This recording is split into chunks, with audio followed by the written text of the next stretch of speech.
Assalamualaikum warahmatullahi wabarakatuh. Selamat berjumpa lagi di channel Jas Merah. Dalam kesempatan kali ini, saya akan menjelaskan tentang pendidikan sebagai media menurut Abu Hudel, bagian yang kedua. Bahwa menurut Abu Hudel, bahwa manusia dalam hidupnya di dunia ini mempunyai kebebasan berbuat. Sebab di dunia mereka dikenal taklif, akan tetapi di akhirat kelak perbuatannya bersifat otomatis. Sebab di akhirat mereka tidak dikenai taklif, di mana taklif tidak mungkin diadakan kecuali seorang mukallaf bebas dan sanggup melaksanakannya. Taklif tidak ada artinya apabila kebebasan tidak ada. Manusia mempunyai kebebasan dalam memilih serta menentukan yang masing-masing mempunyai konsekuensi. Potensi manusia yang dikembangkan melalui pendidikan dapat memberikan arah dan tujuan dalam kehidupan manusia. Pendidikan hendaknya memberikan peran dan arti agar tujuan hidup manusia menjadi terarah.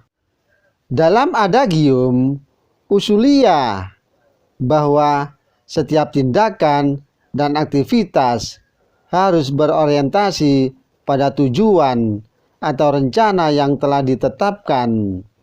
Hal ini karena dengan berorientasi pada tujuan itu dapat diketahui bahwa tujuan dapat berfungsi sebagai standar untuk mengakhiri usaha serta mengarahkan usaha yang dilalui dan merupakan titik pangkal untuk mencapai tujuan-tujuan lain. Di samping itu, tujuan dapat membatasi ruang gerak usaha agar kegiatan dapat terfokus pada apa yang dicita-citakan, dan yang terpenting lagi dapat memberi penilaian pada usaha-usahanya.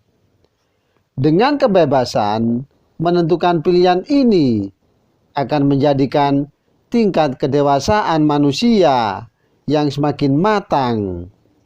Abu Hudel berarti telah mencanangkan ide-ide pemikiran tentang pendidikan agar manusia benar-benar bertanggung jawab terhadap apa yang telah diperbuatannya, dan tanggung jawab itu sebagai indikator dari kedewasaan.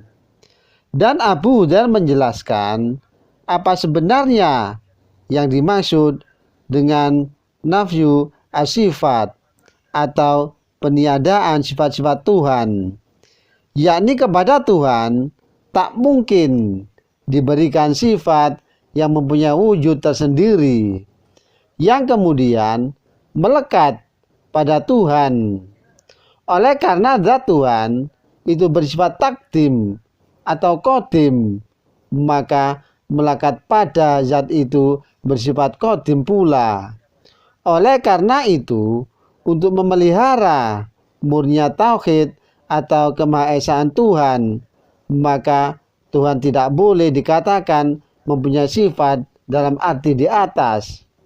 Tujuan dan teori peniadaan sifat Tuhan adalah upaya memelihara murni tauhid dalam pengertian bahwa hanya fokus dan yang Maha Esa yang ada.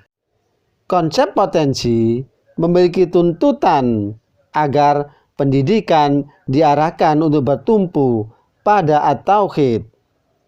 Hal ini dimaksudkan untuk memperkuat hubungan yang mengikat manusia dengan Allah Subhanahu wa Ta'ala.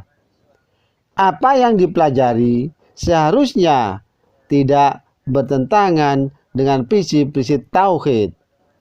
Kepercayaan manusia akan adanya Allah melalui potensinya tidak dapat disamakan dengan teori yang memandang bahwa monoteisme sebagai suatu tingkat, yakni kepercayaan terhadap agama yang tertinggi. At-Tauhid merupakan inti dari semua ajaran yang dianugerahkan Allah kepada manusia. Munculnya kepercayaan tentang banyaknya Tuhan yang mendominasi manusia hanya ketika At-Tauhid telah dilupakan. Bahwa konsep At-Tauhid bukan hanya sekedar jumlah bahwa Allah itu esa, tetapi juga masalah kekuasaan atau otoritas. Dalam paradigma pendidikan, ketauhidan bisa diinterpretasikan dengan upaya proses pendidikan yang terfokus hanya satu tujuan, di mana fokus itu yang menjadi konsentrasi untuk dicapai. Demikianlah kisah pendidikan sebagai media menurut Abu Hudayl bagian yang kedua.